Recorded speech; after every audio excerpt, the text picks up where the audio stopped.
Gather your family around because this makes a big batch. Pancit bum E. This is my favorite recipe for pancit. It has two types of noodles, egg noodles and rice noodles. You'll find this at almost every Filipino family gathering because it makes a whole bunch. All right, so here are the ingredients to make pancit at home.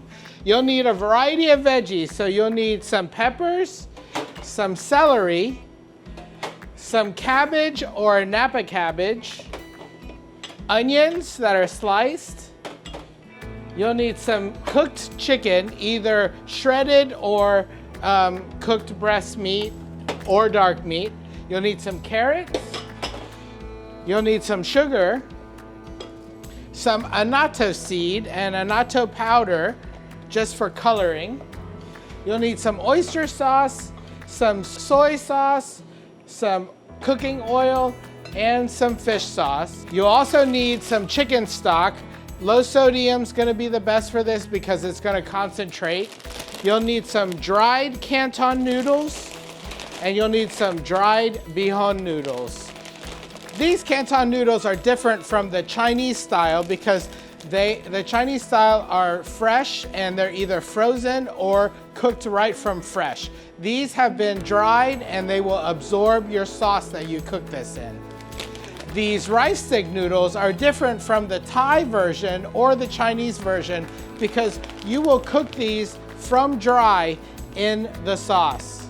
You'll want to soak the Thai and Chinese ones before you use them in your stir fry. For garnish, you'll want to use some calamansi, which are sour little oranges.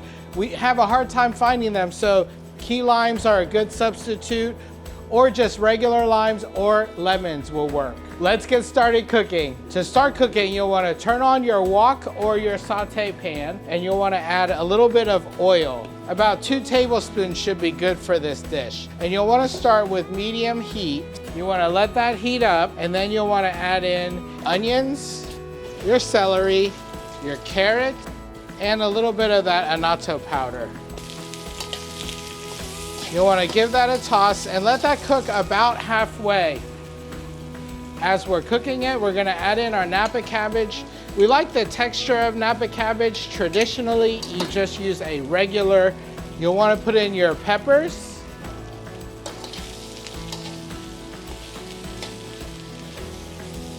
And keep stirring that until everything starts to wilt. Now, I'm going to add in some garlic, and you want about 2 tablespoons of garlic. I know it seems like a lot, but garlic tastes great in this dish. That annatto seed gives this a little bit of a yellow color, a yellow tint.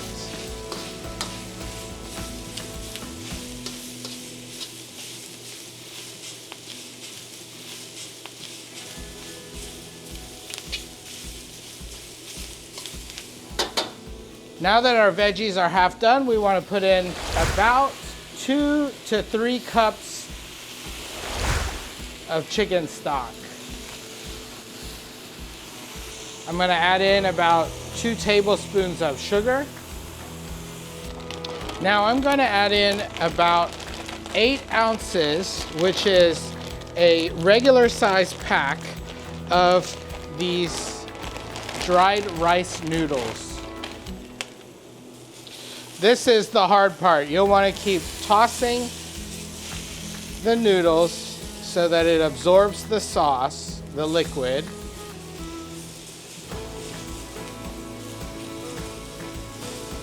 This part should take about 4 to 5 minutes.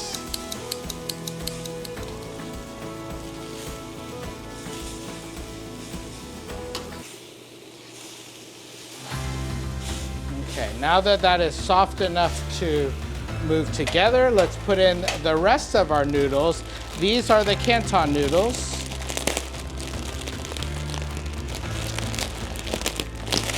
And you'll want these to absorb just like the other noodles.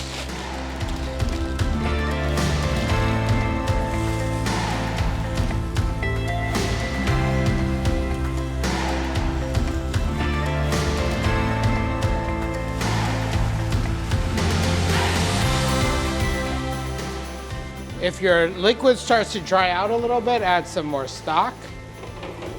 Let that cook through. At this point, you'll want to add in some fish sauce. You'll want to add in about 2 tablespoons of fish sauce, 2 tablespoons of oyster sauce, and about a 1/4 cup of soy sauce. Let's give this a mix.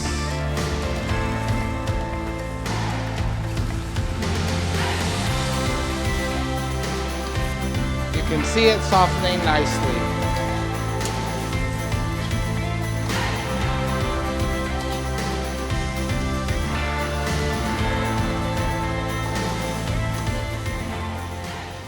And this is not quite softened enough, so I'm going to add in just 1 more cup of broth. And you'll want to keep stirring until it all evaporates.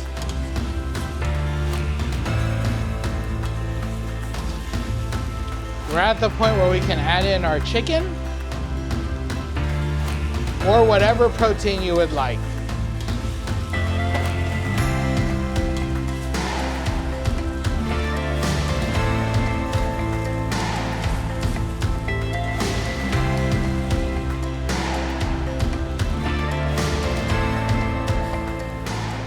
All right, and we're just about ready to plate. I don't see too much liquid in there. The noodles are nicely soft. Let's plate this up. Okay, traditionally, this will be served at a big family gathering. So let's put this on a tray, just like we would. Just get all that good stuff in here. We'll leave some of the stuff that's stuck to the pan. And that's our pancit banh mi. This will feed probably 6 people, and you'll want to take your little citruses, cut them in half, and garnish the outside. You can sprinkle some fried garlic on top if you want some extra flavor, but you'll love the texture differences between the 2 noodles. If you like this recipe, check out our recipe for Chinese chow mein.